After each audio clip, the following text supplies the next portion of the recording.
बिहार में विधानसभा चुनाव को लेकर सरगर्मी तेज होती जा रही है और विपक्ष का जो सबसे बड़ा चेहरा है तेजस्वी यादव लगातार दौरा कर रहे हैं विभिन्न इलाकों का बिहार में और आज भी वो निकले हुए हैं सारण और सिवान जिले के दौरे पर। हमारे साथ तेजस्वी यादव हैं। तेजस्वी जी, बहुत राजनीति तो हो रही है लेकिन एक राजनीति में नया शब्द एक आ गया है जमाई को लेकर, जिसको लेकर आप जबरदस्त आक्रामक है। क्या है पूरा मामला, बताइए। आप लोग जान ही रहे हैं कि जो आयोग का गठन किया गया है इस बार, जो भूंजा पार्टी वाले जो लोग हैं मुख्यमंत्री के, जो शाम में बैठकी होती है, भूंजा चलता है, तो ये भूंजा पार्टी वालों को तो ईश्वरीय वरदान मिल गया है कि नीतीश जी इस अवस्था में है, अचेत अवस्था में। अब पूरा जो है ये लोग मलाई और रेवड़ी अपने में परिवारों को बांटने का काम कर रहे हैं। अब बताइए, इसमें जमाई रामविलास जी के दामाद को जगह मिली आयोग में, मांझी जी के दामाद को जगह मिली है, अशोक चौधरी जी के जो मंत्री हैं जदयू के, उनके दामाद को जो है जगह मिली हुई है। और यही नहीं, जो रिटायर्ड अधिकारी हैं, मुख्यमंत्री के सचिव की धर्मपत्नी को भी जो है महिला आयोग में जगह मिली हुई है। तो आप देखिएगा, यही नहीं बल्कि जो संजय झा हैं, जो जनता दल यूनाइटेड के वर्किंग प्रेसिडेंट हैं, उनकी दोनों बेटियों को, बच्चियों का हम नाम नहीं लेना चाहते, दोनों बच्चियों को जो है advocate on record supreme court का बनाया गया है।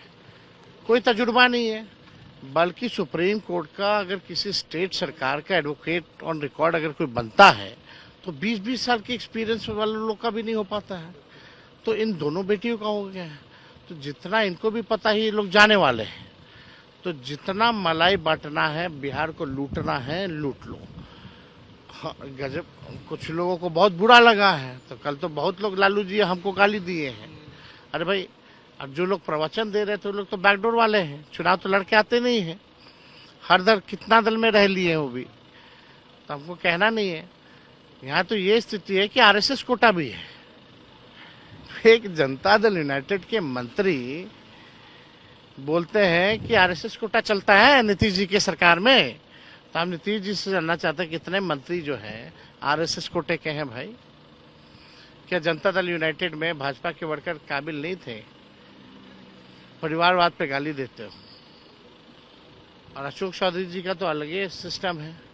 आप देखिएगा, वो जदयू कोटा से है कि नहीं? बेटी एलजेपी कोटा से है, दामाद आरएसएस कोटा से, तो काबिलियत तो है ही। आप उसी पे हम जिक्र करेंगे। अशोक चौधरी को कि सबसे बड़ा अभी चेहरा है इस पूरे मामले को लेकर। वो कह रहे हैं कि भाई मेरा बेटा जो है, दामाद जो है सायन, वो एलएलबी है, एलएलएम है, इसीलिए उसको बनाया गया है, उसमें धार्मिक न्यास परिषद ने बनाया गया है। और आप देखिए, और उन्होंने ये भी जोड़ा है कि वो आरएसएस कोटा से।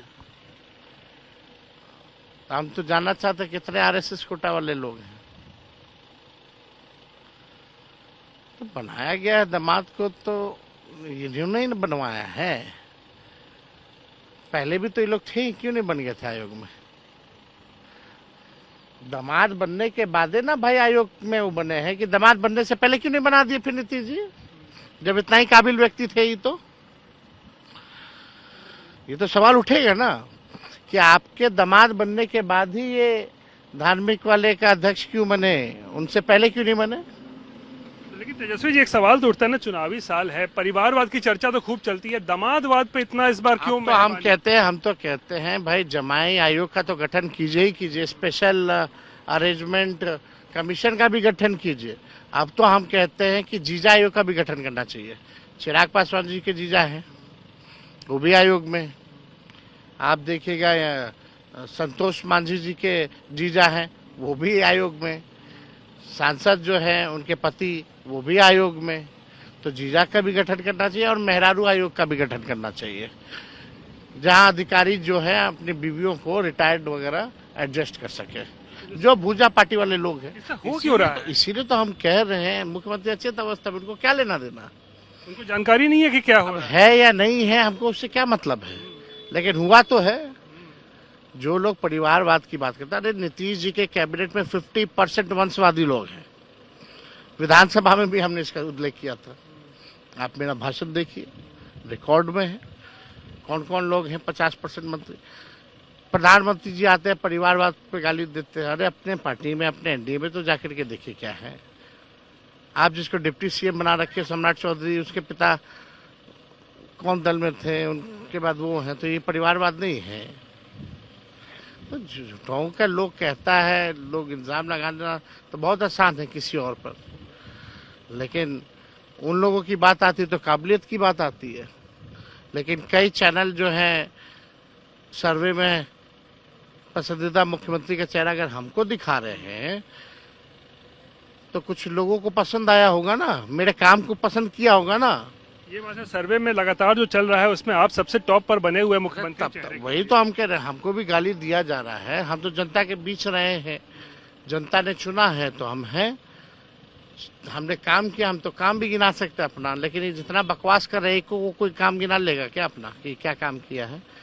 अभी आप कहिएगा कि 15-20 काम तो हम गिना देंगे। लालू जी पर बड़ा हमला कर रहे हैं। अभी वो अम्बेडकर की तस्वीर को लेकर सब लोग कह रहे हैं अपमान किया उन्होंने, उसको लेकर नोटिस भी भेज दिया गया है। बनावटी दिखावटी भाजपा का प्रोपेगेंडा है। ये लोग डरे हुए हैं, चुनाव है, कुछ मुद्दा इनके पास है नहीं, इन्होंने कोई काम किया नहीं है। जो काम जनता के बीच रखे उसमें क्या है, कुछ है ही नहीं, कोई अपमान ही नहीं हुआ है भाई।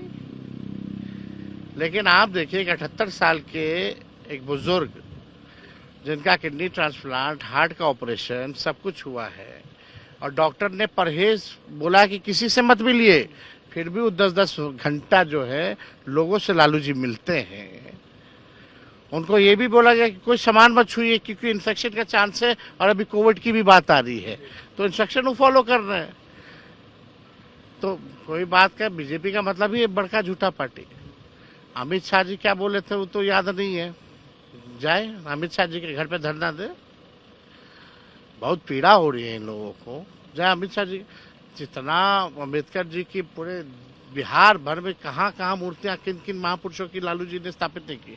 पटना के हाई कोर्ट के सामने बाबा साहब अम्बेडकर को जो है स्थापित किया, यूनिवर्सिटी बनवाया, सब कुछ किया। तो ये उसमें आप वीडियो भी अगर देखें तो लालू जी तो देखे ही नहीं है, और वो भी साइड में वर्कर जो है दिया है। कौन है क्या है, हजारों लोग लालू जी से मिलने आए हैं उन जन्मदिन पे। लेकिन सराहना तो करनी पड़ेगी कि सुबह से रात तक हर एक व्यक्ति से वो मिले। कितना गुलदस्ता, कितना फोटो, मेरा फोटो, उनका फोटो, कौन फोटो दिया है उनको पीछे से नजर आ रहा है क्या? तो इसको बात को बतंगड़ बनाना बीजेपी का तो ये खेल ही है। अपना अंबेडकर अंबेडकर अंबेडकर क्या क्या नहीं बोले थे अमित शाह? आरक्षण विरोधी कौन है? क्यों नहीं शेड्यूल लाइन में हम लोगों ने जो आरक्षण बढ़ाया उसको किया आपने? जो दलितों का बढ़ाया हमने, अति पिछड़ों का बढ़ाया हमने, पिछड़ों का बढ़ाया। क्यों हाथ कांपते थे आपके कास्ट सेंसस के नाम पर? संविधान को खत्म करने वाले भाजपा सांसदों पे कितने लोगों पे कार्रवाई की गई है जिन्होंने भाषण में बोला कि हमको नया कानून, नया संविधान बनाना है। अब जातीय जनगणना होने वाली है, क्या लगता है आप किसके दबाव में हो रहा है? अब होगी नहीं होगी, 27, 28, 29, 30 2 चरण बहाना है इन लोगों का। बिहार का चुनाव है, उसको देखते हुए ये लोग प्रोपेगेंडा अपना चालू कर रहे हैं। बड़का झूठा पार्टी, 15-15 लाख रुपया मिलेगा, 2-2 करोड़ लोगों को नौकरी मिलेगा, उसी टाइप का जुमला है। नोटिफिकेशन किए, देरी का अलग, जब करना है तो अभी करो, शुरू करो, चालू करो। आरक्षण भी बढ़ाने की आप मांग कर रहे हैं लगातार? एकदम बढ़ाना चाहिए, क्यों नहीं बढ़ना चाहिए भाई? जो जातीय आधारित गणना पे जो आया है उस आधार पे होना चाहिए। जो बैक बेंचर है उनको मुख्य धारा में लाना है, उनको अगर हक, अधिकार, सम्मान देना है तो देना पड़ेगा ना। हम तो कहते हैं प्राइवेट सेक्टर में भी जो है आरक्षण होना चाहिए। अपराध क्या बिहार में बहुत ज्यादा बढ़ा हुआ है, लगातार आप हमला कर रहे हैं। पटना के एसएसपी से लेकर कई एसपीओ को ट्रांसफर करना पड़ा। पुलिस को मार देता है, मंत्री का बैग चोरी हो जाता है, एमपी के बेटा गायब हो जाते हैं। कितना जदयू के लोगों पर, या नेता हो, मुखिया हो, जनप्रतिनिधि हो, उन पे हमले हुए हैं, व्यावसायिकों पे हमले हुए हैं। 11-11 साल बच्चियों के साथ रेप हुआ है। लगातार जो है आंकड़े बढ़ रहे हैं, तो आप समझ रहे हैं बिहार में तो अपराधी जो है एकदम बेलगाम हो रखे हैं। लॉ एंड ऑर्डर का क्रिमिनल डिसऑर्डर हो चुका है बिहार में। पुलिस को ही एनकाउंटर हो जा रहा है, ये स्थिति बनी हुई है। पुलिस खाली शराब ढूंढने में लगी हुई है, वसूली में लगी हुई है। इधर अपराधी AK-47 से हर जगह तांडव कर रहे हैं। कोई कार्रवाई नहीं हो रही, कोई सुनवाई नहीं हो रही अपराधियों पर। पटना के ही 2-3 SP बदले जा चुके हैं इतने कम दिनों के अंदर। इतना मर्डर पटना में हो रखा है। मुख्यमंत्री के बाहर गोलियां चल रही है, सचिवालय विश्वेश्वरैया भवन के सामने गोलियां चल रही है। वीडियो आपने देखा। सुशासन का इकबाल कहाँ गया तेजस्वी जी? खत्म हो गया। नीतीश जी का इकबाल, सुशासन का इकबाल खत्म हो गया, पुलिस का इकबाल खत्म हो गया। और तो क्या जंगल राज के लोग वही बार बार कहते हैं कि जंगल राज, आप लोग आएंगे तो जंगल राज आ जाएगा, 2005 से पहले वाली स्थिति। अपराधी लोग का बोलना है, अपराधी लोग के लिए जंगल राज होगा, भ्रष्टाचारियों के लिए जंगल राज होगा। अभी उन लोगों के लिए स्वर्ण काल चल रहा है। नीतीश कुमार जी अचेत अवस्था में है तो ईश्वरीय वरदान मिल चुका है उन भ्रष्टाचारियों को, उन अपराधियों को। हम लोग आएंगे, किसी को बख्शा नहीं जाएगा, सबसे वसूला जाएगा। एक आखिरी सम्राट चौधरी कह रहे हैं कि लालू जी उस दिन तलवार से केक काटा, आपकी सरकार आएगी तो फिर AK-47 चलेगा, ये वो कह रहे हैं। अरे कितना बड़ा वो केक नहीं था, पहली बात तो वो तो मिठाई का लड्डू था, वो भी 78 किलो का था। एक वर्कर ने दिया कि भाई इससे काटिए, अपना उन्होंने सम्मान किया वर्करों का, अपना काटा। अच्छा ये बताइए केकवा क्या चीज से काटते हैं लोग? सम्राट चौधरी क्या चीज से खाते हैं? मुंह पे सीधे बिना घोंटी लेते हैं क्या हाथ उठा के? चाकुए से ना काटते होंगे। चाकू और तलवार में क्या अंतर है? AK-47 सब चाकू से भी हत्या हो सकती है, तलवार से भी हत्या हो सकती है। छोटा बड़ा क्या है? सम्राट चौधरी उनका बाल बच्चा सबके काटता है तो क्या चीज से काटता है? उनके बच्चे अगर चाकू उठा करके काट रहे हैं तो वो मना करते हैं अपने बच्चों को कि चाकू उठा के केक मत काटो। छोटों के लिए तो चाकू तलवार जैसा हुआ ना। तो क्या बकवास बात करते हैं भाई सम्राट। AK-47 कह रहे हैं कि आप लोग आ जाएंगे तो AK-47, आज तो तलवार उठाया फिर AK-47 उठा लिया। 17 महीने हम थे, कौन सा AK-47 देख लिए भाई सम्राट जी? 18 महीने हम थे 2015 से, 22 से हम 17 महीने रहे। 5 लाख लोगों को नौकरी मिला। कलम की राजनीति की है तेजस्वी ने, तलवार की नहीं। अच्छा एक चीज और बताइए, चिराग पासवान जो है वो चुनाव लड़ने का कह सकते हैं ऐलान कर दिया है, लगता है कि आप बिहार में वापस आना चाह रहे हैं? भगाया कौन है उनको? हमको तो नहीं लगता है, तो बिहार से ना भाई सांसद है, लड़ना चाहिए। अरे बिहार से सांसद है, उनकी मर्जी, जो करे लड़े आए, लेकिन मन को छुपा के नहीं रखना चाहिए। हम तो बोल रहे हैं कि बिहार की जनता को एक मौका दो। हम, मेरे पास विजन है। चिराग भी बोले कि हमको भी मुख्यमंत्री बनना है, मेरे पास भी विजन है। बोले तो नीतीश कुमार CM बनना चाह रहे हैं। वो जाने अपना मन का बात तो कहे। बीजेपी लगता है कि CM बनाएगी नीतीश कुमार को। अब बीजेपी क्या करने जा रही है चुनाव के बाद पूरे देश के लोगों को पता क्या है, जरा बता दीजिए आप भी। उनका मन चाहे तो अब ये हटा दें भाई। अगर बनाएगी मुख्यमंत्री चुनाव के बाद भी 5 साल के लिए तो अमित शाह एफिडेविट पे लिख के दें। चलिए शुक्रिया। तो ये थे तेजस्वी यादव, आज तक से एक्सक्लूसिव बातचीत करते हुए लगातार ये दौरे पर निकले हुए हैं और साफ तौर पर नीतीश सरकार पर हमलावर है और जिस तरीके से दामादों को एडजस्ट किया गया विभिन्न आयोगों में, उसको लेकर जो है लगातार सरकार पर हमलावर है। कैमरा पर्सन नदीम आलम के साथ रोहित सिंह, छपरा।